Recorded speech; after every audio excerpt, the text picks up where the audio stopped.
أفلا يتدبرون القرآن.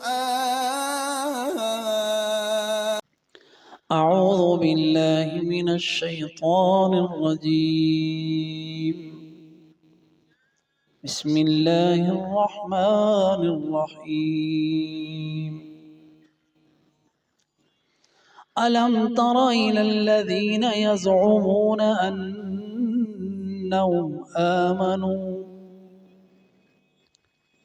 يزعمون أنهم آمنوا بما أنزل إليك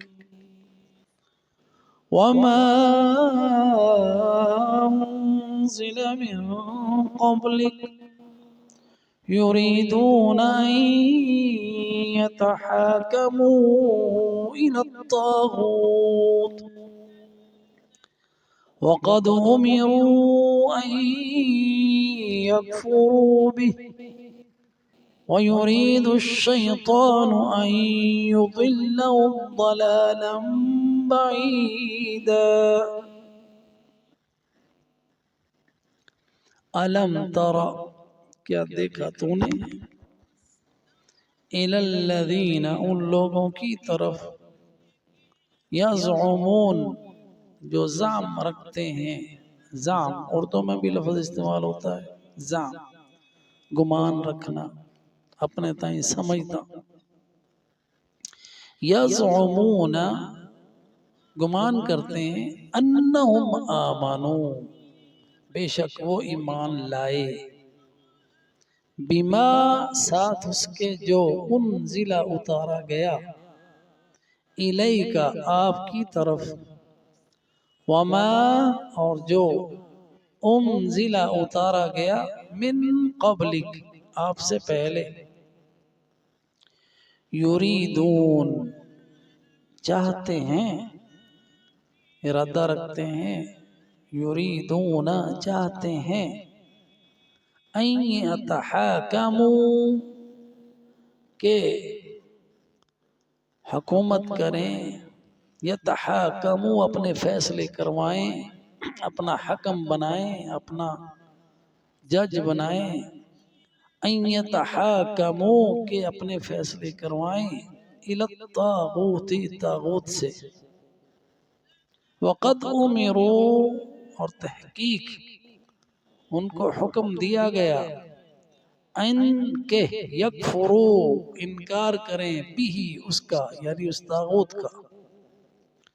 وَيُرِيدُ الشَّيْطَانُ اور شیطان چاہتا ہے ان یضلہم کہ ان کو گمراہ کرے.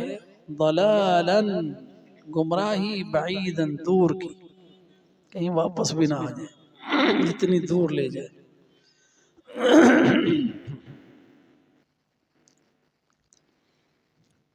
اللہ سبحانہ وتعالی نے اس آیہ کریمہ میں حکم دیا ہے کس بات کا؟ قد امروا ان یکفروا به کہ ان طاغوتوں کا انکار کیا جائے. اور اس سے پہلے اللہ نے حکم دیا اطیعوا اللہ واطیعوا الرسول واولی الامر منکم. اے ایمان والو اطاعت کرو اللہ کی اور اطاعت کرو رسول کی اور اولی الامر منکم جو تم میں سے ہو. فَإِن تَنَازَعْتُمْ فِي شَيْءٍ اگر تمہیں جھگڑا ہو جائے کسی چیز میں فَرُدُّوهُ إِلَى اللَّهِ وَالرَّسُولِ تو اس کو پلٹاؤ، اس کا یہ فیصلہ کرواؤ اللہ سے اور اس کے اور رسول سے. اگر تم ایمان رکھتے ہو اللہ پر اور آخرت پر یہ تمہارے لیے بہتر ہے اور اس کا انجام اچھا ہے. اس کے بعد یہ آیت آئی الم ترى کیا دیکھا تو نے. اس میں تعجب بھی ہے، انکار بھی ہے. ایسے شخص کو الی الذین، ان لوگوں کو جو یزعمون، گمان رکھتے ہیں، انہم آمنوا، یہ ان کا گمان ہے کہ وہ ایمان والے ہیں، حقیقت نہیں ہے۔ گمان کیا رکھتے ہیں کہ ہم ایمان رکھتے ہیں بما انزل الیک وما انزل من قبلک، کہ وہ قرآن پر جو آپ پر اتارا گیا اس پر ایمان رکھتے ہیں، اور اس سے پہلی جو کتابیں اتاری گئیں ان پر ان کا ایمان ہے، اور اس ذام کے ساتھ ساتھ وہ یہ چاہتے ہیں یریدون ان یتحاکموا الی الطاغوت،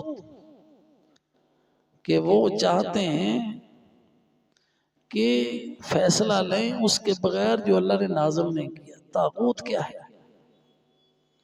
فیصلہ لیں طاغوت سے، فیصلے کروائیں طاغوت سے، حکم بنائیں طاغوت کو۔ اور طاغوت جو ہے قرآن میں کئی جگہ پہ آیا ہے، اور یہ بڑا تفصیل طلب لفظ ہے طاغوت۔ طاغوت ہم اردو میں طغیانی کہتے ہیں، دریا میں طغیانی آ گئی۔ طغیانی کیا ہوتی ہے کہ جب دریا اپنی حدود سے باہر آ گیا تو حد سے تجاوز کرنا، اپنی حد سے باہر آ جانا، یہ طغیانی ہے۔ اور طاغوت جو ہے وہ بھی حد سے تجاوز کرنا ہے، اور اس کی 3 قسمیں ہیں: طاغوت العبادہ، طاغوت الحکم، اور طاغوت الطاعہ، 3 قسمیں ہیں۔ طاغوت العبادہ کیا ہے کہ اللہ سبحانہ و تعالی کے علاوہ کسی اور کو معبود بنا لینا، وہ سارے معبودان وہ طاغوت ہیں۔ اللہ کے سوا جس کی عبادت ہوئی اور وہ اس بات پر راضی ہے، وہ چاہتا ہے کہ لوگ میری عبادت کریں، وہ طاغوت ہے۔ مثال کے طور پر جتنے بیٹھے ہوئے ہیں لوگ کہ جن کی عبادت کی جاتی ہے اور وہ چاہتے ہیں کہ لوگ ہماری عبادت کریں، وہ طاغوت ہے۔ اور ان سب کا جو سرا ہے وہ شیطان ہے، راس جو ہے ان کا سردار، طاغوت کا سردار شیطان۔ اور جن کی عبادت ہوئی، چاہے وہ شجر ہے، چاہے وہ حجر ہے، چاہے وہ انسان ہے، چاہے وہ فرشتہ ہے جی، اللہ کے سوا عبادت ہوئی۔ کوئی فرشتہ یہ نہیں چاہتا کہ اللہ کے سوا اس کی عبادت ہو، لیکن وہ طاغوت نہیں ہے، لیکن لوگوں نے ان کو طاغوت بنایا ہے۔ کوئی ولی، کوئی نبی یہ نہیں چاہتا کہ اس کی عبادت ہو، وہ اس پہ راضی نہیں ہے، اس لیے وہ طاغوت کی صفت سے خارج ہے۔ تو طاغوت اللہ کے سوا جس کی عبادت ہوئی وہ طاغوت ہے۔ حضرت عیسیٰ علیہ السلام کو لوگوں نے معبود بنایا، کہا کہ یہ ثالث ثلاثہ ہے، اللہ کا بیٹا ہے سبحانہ و تعالی۔ تو حضرت عیسیٰ نے تو نہیں کہا تھا، اللہ تعالیٰ پوچھیں گے قیامت کے دن، اَأَنْتَ قُلْتَ لِلنَّاسِ اتَّخِذُونِي وَأُمِّيَ إِلَٰهَيْنِ مِن دُونِ اللَّهِ، اے عیسیٰ کیا تو نے کہا تھا لوگوں سے کہ مجھے اور میری ماں کو معبود بنا لینا اللہ کو چھوڑ کر؟ وہ اللہ کے ہاں برات کا اعلان کریں گے کہ اللہ اگر یہ بات میں نے کہی ہے تو تیرے علم میں ہے، اور میں نے یہ بات نہیں کی، جب تک میں ان میں تھا تو میں ان پر گواہ تھا، میرے بعد وہ کیا کہتے رہے مجھے اس کا علم نہیں ہے، اور وہ برات کا اعلان کریں گے اس بات سے۔ تو ہر وہ چیز جس کی اللہ کے سوا عبادت کی جائے اس کا انکار کرنا، یہ ہمارے کلمے کا بنیادی حصہ ہے۔ لا الہ الا اللہ، لا الہ، پہلا جز لا الہ، کوئی معبود نہیں، یہ ہر طرح کے طاغوت کی نفی ہے۔ اور پھر اس بات ہے الا اللہ، سوائے اللہ کے، ہر طرح کے طواغیت ان کی نفی ہے۔ اور قرآن کی واضح آیت ہے لا اکراہ فی الدین قد تبین الرشد من الغی، دین میں کوئی زبردستی نہیں، کیونکہ ہدایت کا راستہ گمراہی کے راستے سے واضح ہے۔ فَمَن يَكْفُرْ بِالطَّاغُوتِ وَيُؤْمِن بِاللَّهِ فَقَدِ اسْتَمْسَكَ بِالْعُرْوَةِ الْوُثْقَىٰ لَا انفصام لَهَا، جو بھی شخص کفر کرتا ہے، طاغوت کا انکار کرے، کفر کا، اور اللہ پر ایمان لائے، اس کے ہاتھ میں مضبوط کنڈا آ گیا جو کبھی چھوٹنے والا نہیں، لن انفصام لَهَا، واللہ سمیع علیم، اور اللہ سننے والا، جاننے والا ہے۔ تو یہ کتاب عظیم ہے جی۔ سورہ بقرہ اور دیکھیں سورہ النساء میں ہم جو آیت پڑھ رہے ہیں، اس میں بھی اللہ نے حکم دیا ہے وَقَدْ أُمِرُوا أَن يَكْفُرُوا بِالطَّاغُوتِ، تو جو کفر کا یعنی جو کفر کرے گا طاغوت کے ساتھ، اور رکن جو ہے نا توحید کا، یہ رکن اعظم ہے، رکن اعظم ہے طاغوت کا انکار، لا الہ، رکن اعظم ہے، اس کے بغیر انسان ایمان میں داخل ہی نہیں ہوتا۔ تو جو طاغوت کا کفر کرتا ہے اس کے بعد ایمان ہے، وَيُؤْمِن بِاللَّهِ، یعنی پہلے ہر طرح کے کفر سے، شرک سے اپنے دل کو صاف کرنا ہے، اس صفائی کے بعد، اس طہارت کے بعد ایمان آئے گا، وَيُؤْمِن بِاللَّهِ، پھر ایمان ہے اللہ پر۔ کفر کے بغیر ایمان نہیں ہے، کفر کو صاف کیے بغیر، دل کو کفر سے پاک کیے بغیر، کفر کو دل سے نکالے بغیر، اگر ان کی بھی محبت رکھے، غیر اللہ کی بھی محبت رکھے اور کہے میں مومن ہوں، تو وہ مومن نہیں ہے۔ پہلے کفر کا انکار ہے، فَمَن يَكْفُرْ بِالطَّاغُوتِ، طاغوت کا انکار، پھر ایمان باللہ ہے، وَيُؤْمِن بِاللَّهِ، پھر ایمان آئے گا، پھر ایمان جب آئے گا تو پھر انسان کے دل میں وہ سہارا ہے، کبھی چھوٹنے والا نہیں، فَقَدْ اسْتَمْسَكَ بِالْعُرْوَةِ الْوُثْقَىٰ لَا انفصام لَهَا۔ تو یہ لا الہ الا اللہ جو ہے نا، یہ عروۃ الوثقیٰ ہے، یہ ہے کنڈا توحید والا، یہ ہے اللہ کا سہارا، لا الہ الا اللہ، جو کبھی ٹوٹنے والا نہیں، کبھی چھوٹنے والا نہیں، اس کے ساتھ مضبوطی سے اس کو پکڑے رکھو، لن انفصام لَهَا۔ یہ چابی ہے دار السلام کی، جنت کی چابی ہے لا الہ الا اللہ، توحید، اور پھر اس پر کاربند رہنا، اس کے بغیر ایمان نہیں، اس کے بغیر اسلام نہیں، اور ہر نبی کی یہ دعوت رہی۔ اللہ سبحانہ وتعالی فرماتے ہیں وَلَقَدْ بَعَثْنَا فِي كُلِّ أُمَّةٍ رَسُولًا أَنِ اعْبُدُوا اللَّهَ وَاجْتَنِبُوا الطَّاغُوتَ، اور البتہ تحقیق بھیجے ہم نے ہر امت کی طرف رسول، ان کی دعوت کیا تھی، ان اعبدوا اللہ، اللہ کی عبادت کرو، واجتنبوا الطاغوت، اور طاغوت سے اجتناب کرو۔ جتنی بھی عبادات کی صورتیں ہیں ساری کی ساری اللہ کے لیے خالص کرو، ان اعبدوا اللہ، نہ کسی کے لیے قیام ہے، نہ کسی کے لیے رکوع ہے، نہ کسی کا طواف ہے، نہ کسی سے دعائیں ہیں، نہ کسی سے مناجات ہے، عبادت ہے ساری کی ساری، دعائیں عبادت ہے، رکوع عبادت ہے، سجود عبادت ہے، یہ سب اللہ کے لیے خالص ہے۔ ان اعبدوا اللہ واجتنبوا الطاغوت، اور اس بات کی ہر نبی نے دعوت دی، اس بات کی وَلَقَدْ بَعَثْنَا فِي كُلِّ أُمَّةٍ رَسُولًا أَنِ اعْبُدُوا اللَّهَ وَاجْتَنِبُوا الطَّاغُوتَ، اور وہی دعوت ہے، ہر نبی نے جو کہا لا الہ الا اللہ۔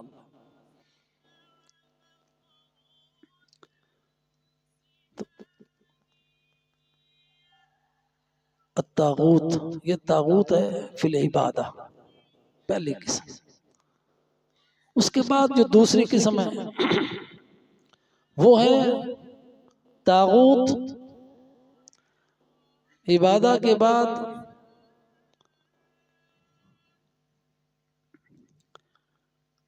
اللہ سبحانہ وتعالی نے طاغوت الحکم، جو اس آیت میں آ رہا ہے، طاغوت الحکم کیا ہے؟ کہ اللہ کے قوانین کو چھوڑ کر وضعی قوانین بنا لینے، یہ طاغوتی نظام، یہ سارے کے سارے علمانیہ، ڈیموکریٹیا، جمہوریت، سوشلزم، یہ سارے کے سارے جو سسٹم ہے نا، یہ طاغوتی نظام ہے۔ اللہ کا نظام کیا ہے؟ اللہ سبحانہ و تعالیٰ کی شریعت جو اللہ تعالیٰ نے قرآن میں نازل کی، اس کے مطابق جو حکم نہیں کرتا، من لم يحکم بما انزل اللہ فاولئک هم الظالمون۔ اب ہم یہ دیکھیں کہ اللہ سبحانہ و تعالیٰ نے قرآن میں کتنے بادشاہوں کا ذکر کیا ہے، نبیوں کا ذکر کیا جن کو اللہ تعالیٰ نے بادشاہت دی۔ حضرت داؤد علیہ السلام، جس کا ہم پچھلی آیات میں ذکر بھی ہوا کہ اللہ سبحانہ و تعالیٰ نے آل ابراہیم کو حکومت بھی دی، اور جب حکم دیا اللہ سبحانہ و تعالیٰ نے امانتیں ادا کرنے کا، تو آل ابراہیم کو حکومت دی۔ فَقَدْ آتَيْنَا آلَ إِبْرَاهِيمَ الْكِتَابَ وَالْحِكْمَةَ وَآتَيْنَاهُمْ مُلْكًا عَظِيمًا۔ اللہ تعالیٰ نے آل ابراہیم کو ملک عظیم کی بادشاہ، حضرت داؤد علیہ السلام، حضرت سلیمان علیہ السلام، حضرت یوسف علیہ السلام، ان سب کو بادشاہت ملی۔ تو ہم ایسے جمہوریت پسند ہو گئے ہیں کہ ہم کہتے ہیں یہ بادشاہت تو، یہ تو ڈکٹیٹرشپ ہوتی ہے، یہ تو نظام اچھا ہی نہیں ہے، جمہوریت بہت اچھا نظام ہے۔ کہاں اچھا نظام ہے بھائی؟ اللہ تعالیٰ فرماتے ہیں قرآن میں هل يستوي الذين يعلمون والذين لا يعلمون، کیا وہ جو علم والے ہیں اور جو جاہل ہیں دونوں برابر ہیں؟ یعنی برابر نہیں، استفہام انکاری ہے، لیکن جمہوریت میں سب برابر ہے، چاہے کوئی عالم ہے، چاہے کوئی جاہل ہے، چاہے کوئی پتہ بھی نہیں نشان کہاں لگانا ہے، اور ایک عقل مند، سب برابر ہے۔ یہ جس کی بنیاد اس پہ ہو وہ نظام ٹھیک ہو سکتا ہے۔ پھر آپ یہ دیکھیں کہ جس کی بنیاد خیانت کے اوپر ہے، خیانت کیا ہے؟ ووٹ امانت کہتے ہیں نا، تو اس کی خیانت کیا ہے؟ 5000 دے دو تانوں، سانوں ووٹ دے دے، تو امانت اپنی خیانت کر رہا ہے۔ اور اس طرح جو منتخب ہو کے آئے گا وہ کیا امانت دار ہوگا؟ وہ امت کے اوپر، قوم کے اوپر کتنا امانت دار ہوگا؟ اور پھر ہم سرٹیفکیٹ دیتے رہے ہیں امانت دار دیانت دار ہے، تو یہ فساد کی جڑ ہے ساری کی ساری۔ اور اسی وجہ سے جتنے وہ ہے نا، جن کو ہم نے طاغوتی نظام کو، جس کو ہم نے اپنایا ہوا ہے، وہ اس کی سرپرستی کرتے ہیں۔ وہ تو چاہتے ہیں اللہ کا حکم نہ چلے، ادھر ہمارا سسٹم چلے، اور ان کے لیے اس میں کتنے ہی ذرائع ہیں کہ جس کے ذریعے وہ انٹرفیئرنس کر سکتے ہیں معاملات میں۔ کسی کو پیسے دیے اور وہ پیسے انتخابات میں خرچ کرے اور اوپر آ جائے، سارا امکان ہے اس میں، اور ایسے ہوتا ہے۔ وہ اپنے ایجنٹ اس میں چھوڑتے ہیں جو اس کی قوم و ملت کی خدمت نہیں کرتے، ان کی خدمت کے لیے ہوتے ہیں۔ خیر، حکم بالطاغوت کیا ہے؟ کہ اللہ سبحانہ و تعالیٰ کا عطا کردہ نظام چھوڑ کر دوسرا نظام اپنا لینا، جیسا کہ جتنے بھی خود بنائے گئے قوانین ہیں، جو حدود ہیں ان کو نافذ نہیں کرنا، جو اللہ کا حکم ہے، شریعت کا حکم ہے، وہ نافذ نہیں کرنا۔ ہماری عدالتیں کس پر قائم ہیں؟ برٹش لا پر۔ یہ حکم بالطاغوت ہے، طاغوتی حکم ہے، یہ اللہ کا حکم نہیں ہے، اس کا بھی کفر کرنا۔ اللہ نے حکم دیا ہے وَقَدْ أُمِرُوا أَن يَكْفُرُوا بِهِ۔ اور تیسری جو ہے نا طاغوت کی قسم، وہ ہے طاغوت فی الطاعہ، کہ ایسے شخص کی اطاعت کی جائے جس کو اللہ سبحانہ و تعالیٰ نے اس کا اہل نہیں بنایا ہے، جو دعویٰ کرے کہ میں نبی ہوں اور جھوٹا نبوت کا دعویٰ کرے، اس کی اطاعت کرنا طاغوت کی اطاعت کرنا ہے۔ تو اسی طرح جتنے علماء ہیں یا پیر ہیں یا ایسے لوگ کہ جنہوں نے اپنے پیچھے جاہلوں کو لگایا ہوا ہے اور اپنی پوجا کرواتے ہیں، تو یہ سارے کے سارے طواغیت ہیں، طاغوت کی جمع طاغوت ہیں یہ، ان کا کفر کرنا ایمان کے لیے ضروری ہے۔ اللہ سبحانہ و تعالی نے حکم دیا ہے وَقَدْ أُمِرُوا أَن يَكْفُرُوا بِهِ، اور قد تحقیق حکم دیا گیا ہے کہ اس طاغوت کا انکار کریں، کیونکہ یرید الشیطان ان یضلہم، یہ طاغوت راستہ ہے شیطان کا، ان کا سب کا سردار جو ہے نا طاغوتوں کا، وہ اس کی کوئی بھی قسم ہو،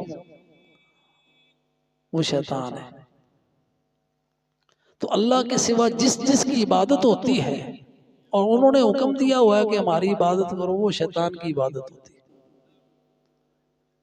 سورہ مریم میں حضرت ابراہیم علیہ السلام کا ذکر آیا،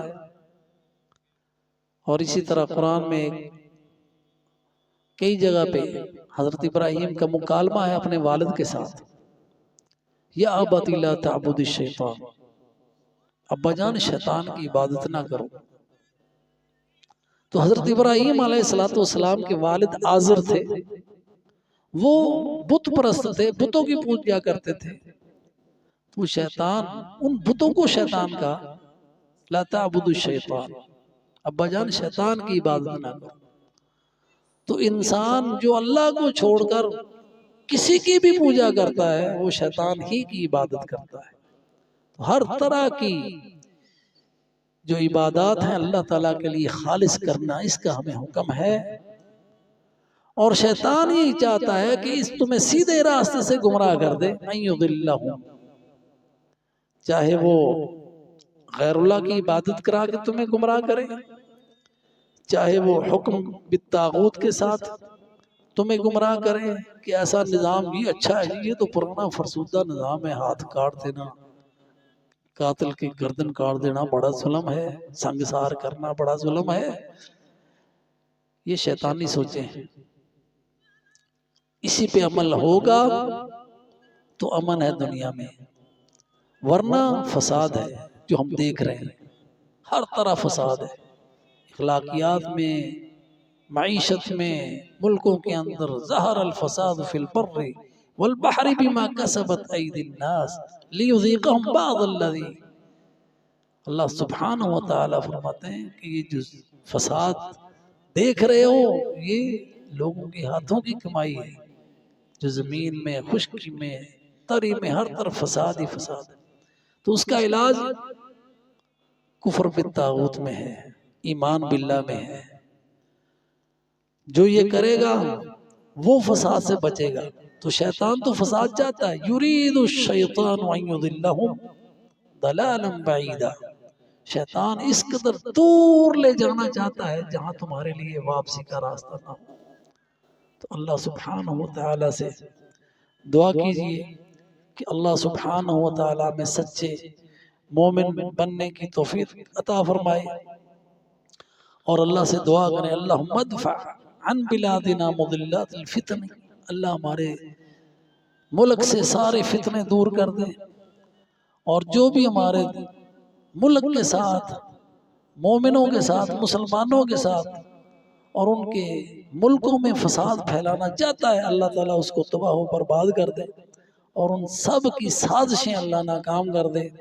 اللہم انصرنا، اللہم انصرنا، اللہم انصرنا، اللہ تو ہماری مدد فرما، اللہ ہماری مدد فرمائے اور ہمارے دلوں سے نفاق نکالے، اور ہمیں اپنے دین پر چلنے کی توفیق عطا فرمائے، اور اللہ ہمیں اپنے عطا کردہ نظام کے مطابق زندگی بسر کرنے کی توفیق عطا فرمائے، اور ہمیں ایسے حاکم بھی نصیب فرمائے جو اس کے نازل کردہ قرآن کے مطابق حکومت چلائیں۔ آمین، وآخر دعوانا عن الحمدللہ رب العالمین۔